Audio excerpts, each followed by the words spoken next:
In this session, we are going to differentiate between methods and strategies for solving a basic numeracy question on CSAT. So, if I look at questions of basic numeracy, then these questions can be solved by several methods. Each type of question can be solved by various methods. One of these methods is called a strategy for that particular question. And strategy is the best method to solve a particular type of question. So strategy is only one. So what is a strategy? A strategy is a method which is the best way to solve a particular type of basic numeracy question. It is a method which avoids confusion. If you're somebody who's worked hard for basic numeracy on CSAT, by the time your exam comes, you will reach a stage where you would know several methods to solve the same kind of a question. And in the examination hall, I do not want a situation where you look at a particular question, have three methods of solving that particular question in your mind, and you have to juggle between deciding which particular method is to be used to solve this particular question.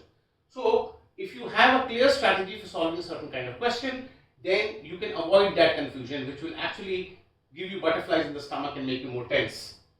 Because there's only one strategy for a certain kind of question that has to be clear to you. A strategy is a method which has the highest accuracy rate, and you have to choose the strategy, or your teacher has to help you with that. It has fewer steps of calculation. Now, why is fewer steps of calculation really important for a particular strategy or a particular method which is supposed to be a strategy? The reason is every step of calculation is an invitation for you to make a silly mistake. You have a chance of making a silly mistake at every step of calculation.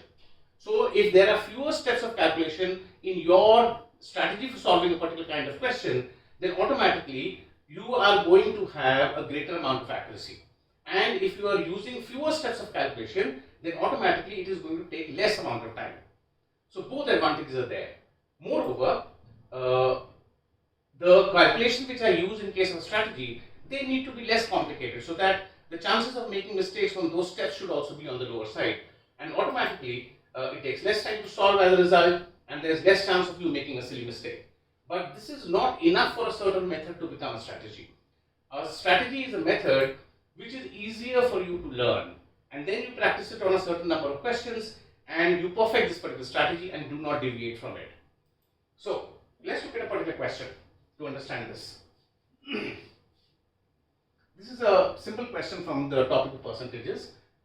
The question's language says, in an examination, Suresh got 60% of maximum marks, which were 36 more than the passing marks. Anjali got 40% of maximum marks, which were 20 marks more than the passing marks. And you are supposed to find the passing marks in this examination. Try solving the question yourself. Students online who are watching this video, I want you to pause this video at this particular stage and try solving this question. Give it a try at least. Okay, let's start. Let's look at the first method of solving this particular question. In the first method, which is taught to you back in your school days, you are supposed to take maximum marks equal to x and passing marks equal to y. This is the method which your schools must have taught you. And once you have done this, then you look at marks of Suresh. Suresh ended up getting 60% of the maximum marks, which is Suresh got 60% of maximum marks which are x, so Suresh got 0.6x. And Suresh got marks which are 36 more than the passing marks. So Suresh ended up getting y, this y, passing marks, y plus 36 marks.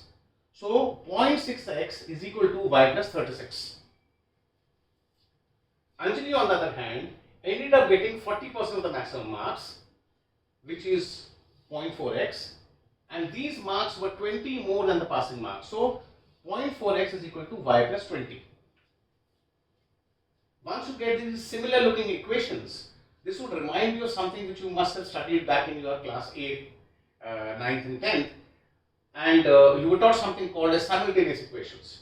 So the method which you are going to use to attempt this particular question, the method which has been taught to you back in your school days, is a simultaneous equation method. And this is the most basic of simultaneous equation method.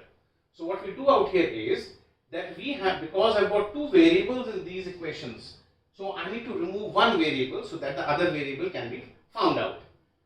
So what we can do out here is we can go in for subtracting the second equation from the first one. As a result of this, the y will get cancelled because y minus y will be equal to 0. 0.6x minus 0.4x will be equal to 0.2x, and 36 minus 20 will be equal to 16. So I end up getting, after subtraction, 0.2x is equal to 16. Once I've got this value, I simplify it further, and on further simplification, x's value is calculated as 16 upon 0.2, which is equal to 80, and 80 is the maximum marks. So this x is equal to 80. Once I found this, then I proceed ahead with picking up any one out of these two equations, and I can get the value of passing marks.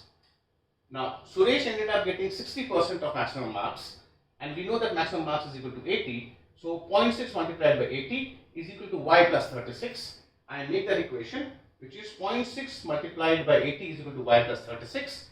And on simplification further, I end up getting y is equal to 0.6 multiplied by 80 minus 36. On further simplification, I end up getting y's value equal to 12, and A becomes the answer. This is the method which has been taught to us back in our school days. And if you look at this whole method, you can see how many calculations are there. At every step of this calculation, you can end up making a silly mistake. Moreover, when you write it down in a hurry in an examination situation, then 0.6 can look like a 0.8 or a 1 also at times. So you can end up decreasing your accuracy if you're using this longish method. Moreover, you have to keep one more thing in your mind, and that is, when you're attempting this question or any other question back in the examination, you do not have to write everything. All of this stuff was supposed to be written for your school teachers who demanded it. Instead of writing all of this stuff, you need to write in shorthand. So during an examination, you do not need to write everything in a stepwise manner and in detail, which is given here. Instead, you could possibly end up writing it in this manner, in shorthand manner. This is a desirable way. Not this way. This is a better way. But because this particular method of solving the question has so many steps of calculation, and there is a chance of you making a mistake at any of these steps, that is the reason why this particular method, which is a conventional method of solving, is not a recommended method for basic numeracy questions. But this is just one method so far. This is not a desirable method. Let's look at a second method. In case of this second method, we start with the same assumption that let maximum marks be equal to x and passing marks be equal to y. We end up getting the first two equations. Once you've got the first two equations, then the next step which you take is you still use simultaneous equations, but while you're using simultaneous equations, if you're somebody who's better at simultaneous equations, then you can do a more complicated thing at the next step and get your answer slightly faster. So, if you multiply the first equation by 6 and you multiply the second equation by 4, then the value of x in case of both the equations will become the same. It will become 6 multiplied by 0.4 will become 2.4x, and 0.6 multiplied by 4 will again be 2.4x. This is something which can be done, and then we go in for subtracting. We subtract the second equation from the first one, and when we do that, we will end up getting 2.4x is equal to 6y plus 120, and we have to subtract from this the second equation, which again becomes 2.4x is equal to 4y plus 144. When we do this subtraction, we will end up getting 0 is equal to 2y minus 24, or on further simplification we get 2y is equal to 24 or y is equal to 12, and you end up getting your passing marks, which is 12. So you can do this, use this method also in order to solve this question, and this particular part is an even more complicated calculation, and there is a greater chance of you making a mistake at this particular stage. Plus you need a lot of practice to even think about doing this particular part. So there is more chances of making a mistake in case of using this second method. This is still a conventional method of solving this question, and it is not a recommended way of solving this question. So let's look at the third way of solving this question. In the third method, we try to understand the difference of marks of the two students. Suresh got 60%, Anjali got 40%. So 60% minus 40% is equal to 20% of maximum marks. Once you realize this, then understand that 20% of maximum marks is equal to 16. How is it equal to 16? Because 36 minus 20 is equal to 16. The difference of their marks.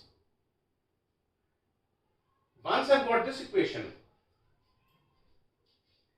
then I look at Anjali's marks. Anjali's marks are 40% of the maximum marks. This 16 is equal to 20% of maximum marks. So all I need to do is multiply the 16 by 2 and I end up getting Anjali's marks, which is equal to 32. We know that Anjali got 20 marks more than the passing marks, which means all I need to do is I have to subtract 20 from a 32 and I end up getting 12 as the answer, which is this one. If you look at this particular method, it does not involve complicated calculations. The calculations which are present here, these calculations you cannot make a mistake upon. You cannot make a mistake upon subtracting 40 from a 60 to get a 20%, or subtracting a 20 from a 36 to get a 16, or multiplying a 16 by a 2 to get a 32, or you cannot make a mistake on subtracting 20 from 32 to get the final answer, which is 12. This method, which has less steps, less complicated calculations, is a smart way of doing this kind of a question. This is called as strategy. So we saw three methods of solving the same question. Out of these three methods, either you have to identify the strategy yourself, or else you take somebody's help, a teacher's help probably, to understand what would be the right strategy for solving that kind of a question. Understand the difference between how the same question was solved by three methods and why the third method is considered to be the strategy which you should be using. This is the only method that you should be using to solve this kind of a question.